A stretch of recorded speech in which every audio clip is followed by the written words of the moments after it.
आपको एक ऐसे महान कवि के बारे में आपको बताने जा रहे हैं जिसमें उनका सारा जीवन एक भक्ति भाव से ओत-प्रोत रहा है।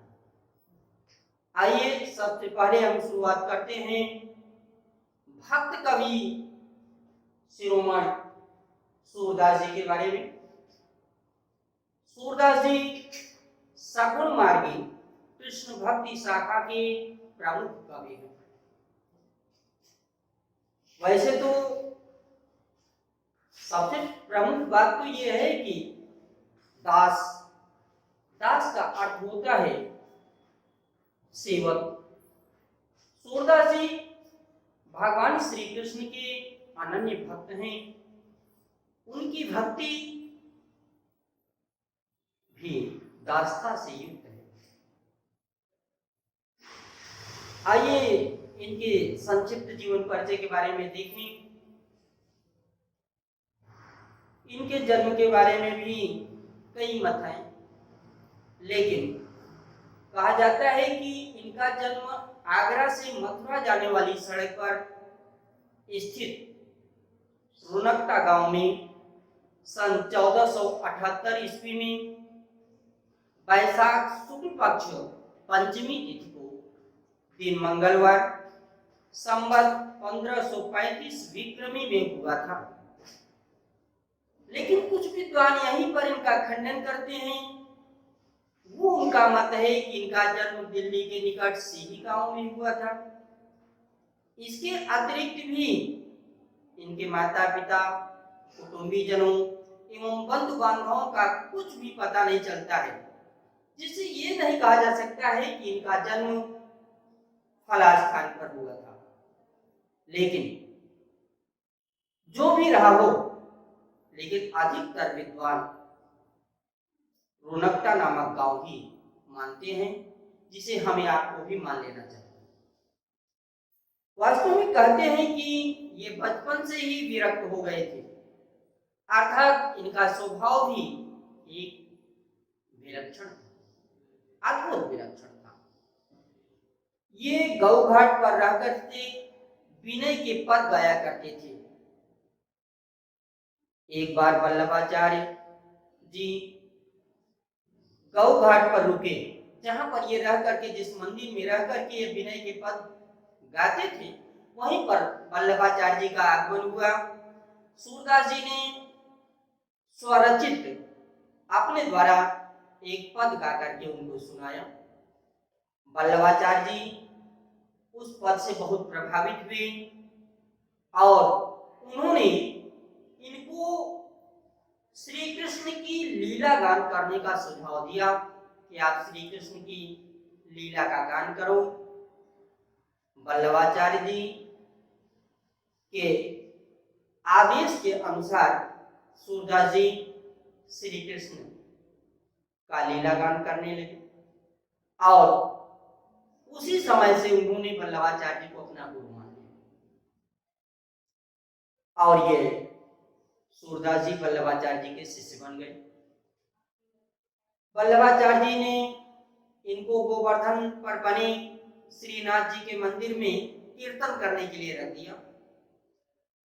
अंत में वल्लभाचार्य के पुत्र विठलनाथ ने अष्टछाप नाम से 8 कृष्ण भक्त कवियों का एक संगठन तैयार किया, जिसमें सूरदास जी इस अष्टछाप कवियों में सर्वश्रेष्ठ माने जाते हैं। वैसे तो कहा जाता है कि सूरदास, कुछ लोग कहते हैं कि सूरदास जी जन्मांध थे, लेकिन कुछ कहते हैं कि सूरदास जन्मांध नहीं थे, यानी जन्म से अंधे नहीं थे, बाद में अंधे हो गए। क्योंकि जिस तरह से इन्होंने भगवान श्री कृष्ण की लीलाओं का वर्णन किया है, एक नेत्र विहीन व्यक्ति इतनी सुंदर कल्पना, इतना सुंदर भाव नहीं प्रदर्शित कर सकता है। अतः सूरदास जी कहीं न कहीं अंतःमन से उस परमात्मा श्री कृष्ण का दीदार चिंतन किए होंगे, तभी इतना सुंदर पद उनकी कृति के द्वारा मिलता है। वास्तव में सूरदास जी भगवान श्री कृष्ण की बाल लीलाओं का जितना सुंदर वर्णन किया है, उतना सुंदर वर्णन किसी अन्य कवि ने नहीं किया। अंत में सूरदास जी सन 1583 ईस्वी में गोसाई विठलनाथ के सामने गोवर्धन की तलहटी में पारसोली नामक गांव में इनका स्वर्गवास हो गया। वैसे तो उन्होंने मृत्यु के समय एक पद गाया था, खंजन नयन रूप रसमाती। इस पद का गान करते हुए उन्होंने अपना भौतिक शरीर छोड़ दिया। मान्यता है कि भक्त शिरोमणि सूरदास ने लगभग 1.25 पदों की रचना की, लेकिन काशी नागरिक प्रचारणी सभा की खोज तथा पुस्तकालय में सुरक्षित नामावली के अनुसार सूरदास ने 25 ग्रंथों की रचना की, किंतु दुर्भाग्यवश आज इनके 3 ग्रंथ सूरसागर,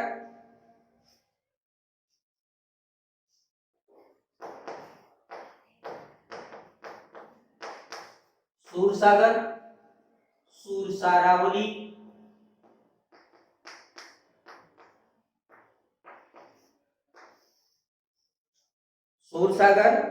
सूरसारावली और साहित्य लहरी,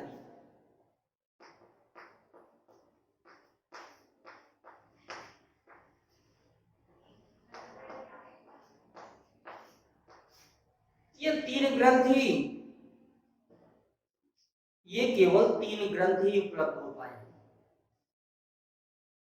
3 ग्रंथों के माध्यम से इन्होंने हिंदी साहित्य जगत में जो चमत्कार उत्पन्न कर दिया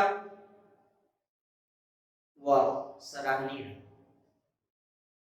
आइए देखते हैं कि सूरसागर की पहली कृति, सूरदास जी की पहली कृति सूरसागर है। सूरसागर सूरदास की एकमात्र प्रामाणिक कृति है जिसे सब लोगों ने प्रमाणित किया है। इसके 1.25 लाख पद हैं। इस कृति में 1.25 लाख पद हैं और इनमें से 8-10 हजार पद ही केवल आज तक उपलब्ध हो सके। सूरसागर पर श्रीमद् भागवत का प्रभाव स्पष्ट परिलक्षित है। संपूर्ण सूरसागर एक भावपूर्ण गीत काव्य है। इसके पद आज भी सर्वत्र तन्मयता के साथ गाए जाते हैं। इसमें आप समझ गए होंगे कि सूरसागर में 1.25 लाख पद हैं। 1.25 लाख पदों में केवल मात्र 8-10 हजार पद ही अभी तक उपलब्ध हो पाए हैं, लेकिन 8-10 हजार पद के कारण आज सारे संसार में इनके 8-10 हजार पदों को बड़ी तन्मयता के साथ लोग इसका गान करते हैं। दूसरी उनकी कृति है सूरसारावली। सूरसारावली का कृतित्व अभी तक विवादास्पद है, किंतु कथावस्तु, भाव, भाषा, शैली और रचना की दृष्टि से विद्वान इसे भी निसंदेह रूप से सूरदास की प्रामाणिक रचना मानते हैं। इसमें कुल 1107 छंद संकलित है। अभी आप ऊपर में देखे होंगे पहली कृति में कि 1.25 लाख पद में से 8-10 हजार पद प्राप्त हुए और इसमें कुल 1107 छंद प्राप्त हुए हैं। तो उनकी तीसरी कृति है साहित्य लहरी। साहित्य लहरी सूरदास के 118 दृष्टिकूट पदों का संग्रह है। इसमें 118 पद हैं। इसमें किसी एक विषय का विवेचन नहीं हुआ है। इसमें मुख्य रूप से नायिकाओं के लक्षण एवं अलंकारों का विवेचन हुआ है। इसमें कहीं कहीं श्री कृष्ण की बाल लीलाओं का वर्णन भी हुआ है। एक दो स्थानों पर महाभारत की कथा के अंशों की झलक भी दिखाई पड़ती है। सूरदास ने अपनी रचनाओं में श्री कृष्ण की विविध लीलाओं का वर्णन किया है। इनकी कविता में भाव पक्ष और कला पक्ष दोनों समान रूप से प्रभावपूर्ण हैं। अतः इनमें माधुर्य गुण की प्रधानता है। इनकी रचनाओं में व्यक्त सूक्ष्म दृष्टि के आधिपत्य के कारण ही जो छोटा सा रूप है, उस आधिपत्य के कारण ही आलोचक इनके अंधा होने में संदेह व्यक्त करते हैं। पद छोटा है लेकिन इनके भाव बड़े उच्च है, भाव बड़े गंभीर है, भाव बड़ी विशाल है, जिससे आलोचक इनके अंधा होने में संदेह व्यक्त करता है। एक बात बता दें, सूरदास जी का समस्त काव्य मुक्तक शैली में रचित है, किंतु सूरसागर के मुक्त पद भी प्रबंध काव्य जैसा आनंद प्रदान करते हैं। इनके सभी पद संगीतमय, सरल एवं प्रभावपूर्ण हैं। इनके दृष्टिकूट पदों में अवश्य ही श्रेष्ठता के दर्शन होते हैं। भक्त शिरोमणि सूरदास ने अपने पदों में श्री कृष्ण की बाल लीलाओं और प्रेम लीलाओं का रमणीय चित्रण किया। सूरदास तो मानव वात्सल्य और श्रृंगार का सागर ही है।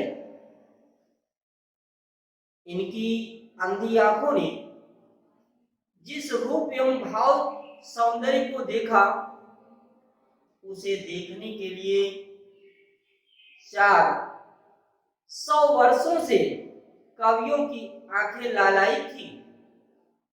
इनमें न जाने कैसी ज्योत थी जो प्रकृति और मानव हृदय की असीम गहराइयों तक पहुंचकर इसकी आलोचना करती थी। वात्सल्य और श्रृंगार के क्षेत्रों का जितना अधिक उद्घाटन सूर ने अपनी बंद आंखों से किया, अर्थात वात्सल्य और श्रृंगार रस के क्षेत्र में जितना सुंदर वर्णन सूरदास जी ने अपनी बंद आंखों के माध्यम से किया, एक बात बता दें, उतना संसार के किसी और कवि ने नहीं की। अर्थात सूरदास जैसा वर्णन जो नेत्रविहीन होते हुए भी इतना सुंदर वर्णन किया, उतना सुंदर वर्णन संसार की खुली आंखें भी नहीं कर सकती। अर्थात कोई भी कवि ऐसा नहीं हुआ जो इतना सुंदर वर्णन कर सके। इन क्षेत्रों का वे कोना कोना झांका है। एक बात तो आप समझते भी हैं,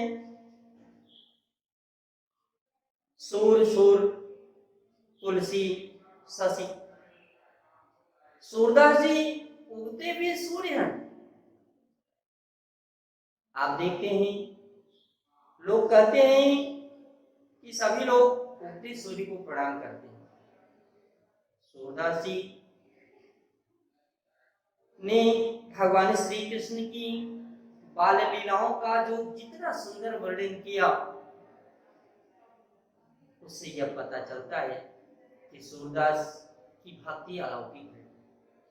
संसार में धनवान होना, ज्ञानवान होना, विद्वान होना तथा भक्ति युक्त दास होना, ये सभी विभिन्न हैं। विद्वान होना अलग बात है, लेकिन भक्ति युक्त दास होना ये सबसे महान बात है। भक्ति का भाव जिसके अंदर आ गया, मानो उसने संसार को प्राप्त कर लिया। संसार को प्राप्त करने का भाव यह नहीं है कि हम संसार के भौतिक संसाधनों का सुख भोगते रहें। संसार को प्राप्त करने का भाव यह है कि हम जिस उद्देश्य, जिस लक्ष्य को लेकर के इस संसार में आए हैं, क्या हम उसके नजदीक जा रहे हैं कि नहीं? हमारी भक्ति क्या परमात्मा की तरफ आकर्षित हो रही है या नहीं? सूरदास जी की भक्ति अद्भुत विलक्षण, इनका ज्ञान भी अलौकिक। वास्तव में हम यह कह सकते हैं कि सूरदास जैसा संत, सूरदास जैसा कवि इस संसार में होना दुर्लभ। आज सूरदास जी के काव्य पद में देखेंगे कि सूरदास के पद, सूरदास ने अपने पदों में श्री कृष्ण की बाल लीला एवं बालहट का जो सुंदर चित्रण किया और श्री कृष्ण के मथुरा चले जाने पर माता यशोदा की चिंता का जो अभिव्यक्त वर्णन किया, जैसे भ्रमर गीत है, इस पद में उद्धव और गोपियों के मनोहारी संवाद के माध्यम से सगुण भक्ति की प्रतिष्ठापना की गई। इससे सूरदास जी एक अद्भुत विलक्षण प्रतिभा के धनी माने जाते हैं। तो आज सूरदास जी का यह संक्षिप्त जीवन परिचय, इसे आप एक बार पुनः मन लगा करके श्रवण करें और इसके प्रमुख बिंदुओं पर ध्यान दें। इनका जन्म, जन्म स्थान, पिता का नाम, इन्होंने कहाँ निवास किया, इनके गुरु कौन थे और इनकी जो कृति है, उनकी कृतियों में कितने पद हैं, कितने छंद हैं और कितने दृष्टिकूट पद हैं, इस पर आप गहराई से चिंतन करें, मनन करें और स्मरण रखें कि इससे संबंधित प्रश्न भी पूछे जाएंगे। तो अगले चैप्टर में, लेकिन आज तक इतना ही, उसके बाद काव्य का वर्णन करेंगे सूरदास के पदों का। धन्यवाद।